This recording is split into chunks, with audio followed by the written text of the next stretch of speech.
Okay. This is the information that people want to listen to, okay? Whatever you think of me, I wrote the article for Apple on how to take care of lithium batteries. I might know a few things about batteries. Certainly more so than 99.9% of the rest of the people out there that have the Fuji X-T2. I love that British thread where they debated about me for like 6 pages, and they eventually came to the conclusion, oh, that fat tattooed guy was right the whole time. Exactly. I'm really good at diagnostics. There have been a couple of people actually talk about freezes. Literally only a couple of people. Actually, I think it was like 4 in total. 2 that can actually be quantified as far as what they're doing wrong. Listen up, okay? There is an NP126 battery that comes with your Fuji X-T2.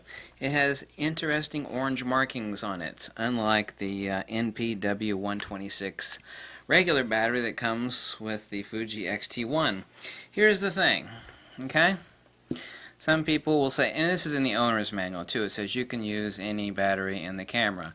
Let's just forget about the vertical grip. Let's explain a few things so you can understand it properly. Now this is what Fuji writes, okay?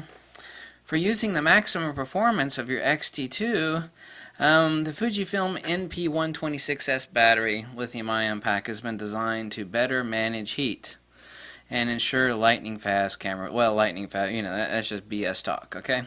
Better manage heat. No, it doesn't work that way. You see, certain batteries, they can have the same voltage and amperage, but the discharge profile, the resistance and loss coefficient, it is not about managing heat in the camera. It is about managing heat in the battery. And why does the old Fuji X-T1 battery have a heat issue? Is because this camera is a power hog. Not overtly so, but listen up. Let's just imagine I have no vertical grip on this thing, okay? I'm going to stick an X-T1 on this. I proved it with 2 videos. I've got 2 of these Fuji X-T2s now. If you're going to slam both cards as I do, I write backup, which means it's writing raw and fine to both cards at the same time. And I stick it in continuous high. I am stressing the camera right to the max. Just the camera only, okay? What happens is if the current draw is insufficient to match the power requirements, what happens is there's heat buildup due to resistance because the discharge profile on the Fuji X-T1 battery is insufficient to feed the needs of the camera. Now, if you're going to sit there and start snapping pictures in single mode, or writing RAW to card 1 and JPEG to card 2, a bunch of knuckleheads out there will be like, oh, I got an X-T1 battery in my X-T2 camera, and I'm just taking pictures just fine. That ain't what I'm talking about, girlfriend. I'm talking about sticking the camera on continuous low or continuous high and writing RAW and fine JPEG to both cards. Okay? There's a difference between milking a cow and like sticking the poor cow's udders up to one of those quad milking machines. It's like, let's crank it all the way up. You know, the poor cow is going, you get the analogy that I'm talking about? So the 2 are not relatable. You know, one person says, well, I'm doing fine with the X-T1 battery in my camera. That's one thing. I'm talking about slamming the camera to the wall. Now, one wedding shooter, what he admitted to is mixing batteries. I'm going to make it really, really simple for you, okay? And I've done a lot of testing, Here's the secret. Your Fuji X-T2 comes with one of these new batteries, okay? By the way, the Fuji is not right. It is not about managing heat. When you read that, you think it's about managing heat in the camera. Let me tell you that is absolute BS. What is it about? What it's about is managing heat of the discharge profile, which is different between the X-T1 battery and the X-T2 battery.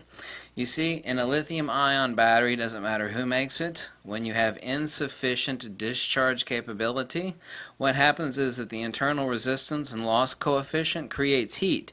When you have heat in a lithium-ion pack, what happens is you have an immediate fall-off of power. And when you have a fall-off of power, and your camera is demanding power to be doing those bursts, or writing to both cards at the same time, it causes the camera to do this. Chokes it. It chokes it of power.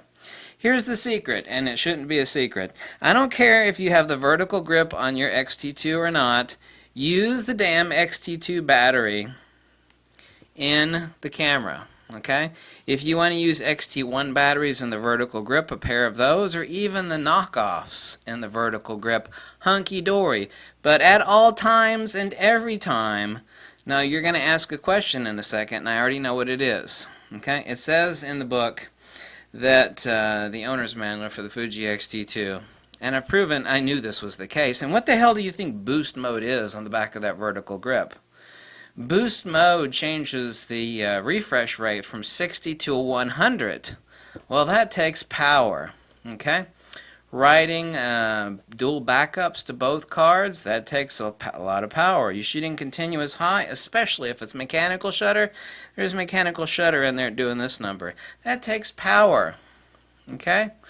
Raising your frame rate up to 11 frames per second on mechanical shutter per second, that takes power. It is an absolute undeniable fact that while the user manual for the Fuji X-T2 says it is drawing from the left battery first, meaning this one, and then the right battery, which is true, at the same time, there's a neat little percentage, and you have a voltmeter too. Voltmeter is really handy if you have a voltmeter. The camera is also sucking power from the internal battery in the camera body. Okay? So, if you're in boost mode, okay, no matter what batteries you have in your vertical grip, whether the X-T1 batteries or X-T2 batteries, obviously it's sucking from the left battery first, okay? Then it's working on the right battery. While that's going on, it is still keeping the lights on in the house, if you will. While this is doing all the heavy-duty work, it is still sucking power when in boost mode from the internal battery. That is an undeniable fact. That fact also is not mentioned in the user manual from Fuji. So the wedding shooter that had a lockup on his Fuji X-T2, he was mixing batteries. Listen up, it don't matter what batteries you stick in the tray for your vertical grip. It does matter, however, that you only use the NP W126S battery in the camera. Because in boost mode, when the camera is huffing and puffing in continuous high, rocking that mechanical shutter at 11 frames per second, or the electronic shutter, of course the mechanical shutter obviously takes a lot more power, and it's writing, as a professional shooter would, he's using backup mode where he's writing raw files or raw and fine files to both cards at the same time. Yeah, and the refresh rate on the LCD or the electronic viewfinder jumps from 60 to 100. That is sucking power. The camera, absolutely undeniable. There is no arguing with me. Okay, it's a hardcore fact. When you flip that little switch on the back of your vertical grip to boost, what your user manual on your X-T2 does not tell you, but this is an undeniable fact, is that in boost mode, when you are pushing that camera, not taking single shots, you know? I'm not talking about taking single shots in boost mode. I'm talking about your camera is rocking power from both, first off, this battery, then this battery, but this battery and the internal battery. The very simplest most simple analogy I could tell you is that the battery in here, while it does drain at a very low rate, it does drain measurably so. I've done a lot of testing on that. Okay, if you go out with 100% charge on every battery in here, say they're all brand new X-T1 batteries or X-T2 batteries, well, you should have an X-T2 battery in the camera, you will notice after some heavy shooting that it's like, whoa, this battery's pretty drained. But there's also like about a 6 or 8% drainage on the internal battery in the camera. That's right, girlfriend, when you flip it to boost mode and you are rocking continuous high, and writing to both cards at the same time, and you've increased your refresh rate, that's what boost mode does. You see, here's what you're not understanding. Since you can use X-T1 batteries in the vertical grip, if it were only, the camera were only drawing power from only one of the batteries at one time in the vertical grip, that would be insufficient power. No, it is drawing the main power, the majority of the power, which seems to be about like 95%, off of the left battery, then the right battery, but it is keeping the lights on, if you will, the processor, and I have no idea what else is running. It could be the autofocus system. I have no idea at what level the power is being drained at the same time from the main battery in the Fuji X-T1, but it is. So it is not a heat issue. It's a heat issue related to the resistance of the battery. Resistance causes heat in the battery, which therefore causes a drop in voltage. And that is why the person that actually made a thread over, and it's a simple mistake, okay? Let's just keep it simple, okay? Only, ever have one of the X-T2 batteries in your camera body. You stick whatever the hell you want in the battery tray for the vertical grip. Okay? You could even use an X-T1 battery in the camera, but camera only. You can't stick an X-T1 battery in the camera, stick it on continuous high, do backups to both the camera slots and sit there and rip them off and expect the correct discharge profile to occur off that X-T1 battery. You see, there are a lot of different ways that I could stress this camera. You know, if I stick in continuous high, that is radically different than I'm going click, click, click. You know, that's not a power issue. A power issue is if I have an X-T1 battery in the camera only, no vertical grip, and I turn it over to continuous high.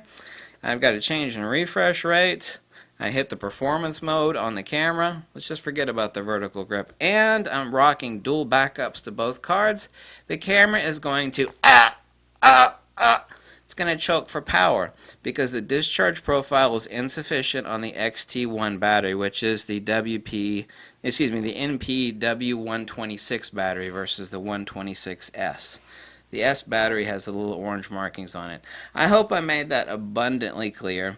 See, the X-T2 battery packs are better battery cells because they have differently designed cells that yield a lower resistance and temperature at high rates of current draw. The X-T1 batteries don't have that. Under normal shooting conditions, it's not an issue.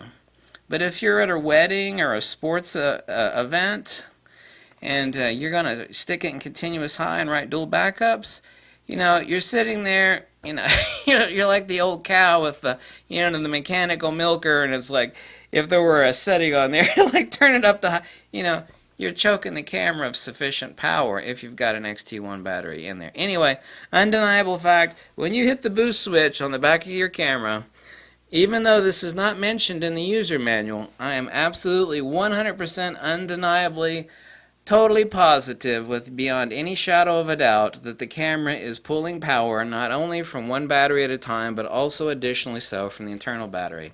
This is an undeniable fact. Because if you just had X-T1 batteries in the grip and it was only yanking from one battery at a time, then the camera would choke on the X-T1 battery in the vertical grip. It's not. It's drawing power from this battery and the internal camera battery. However, at the internal camera battery, what percentage? I'm guesstimating between 5 to 8%. And you will notice that. If you go out and do some burst photography or some sports action shooting, you'll check the percentages on your camera, and it'll say battery level number 1, like 40%, for example. And the second battery, it'll say 100%. But the internal battery that had 100% charge before you started shooting will say like 88 or 92%. Okay?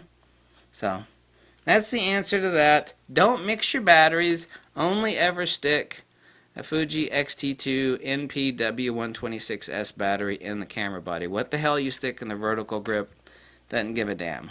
No big deal. Okay? I hope I made that abundantly clear. That's the way it works, even though it's not mentioned in the user manual. Should that have been mentioned in the user manual? Yes. I'm really good at diagnosing issues. Really damn good.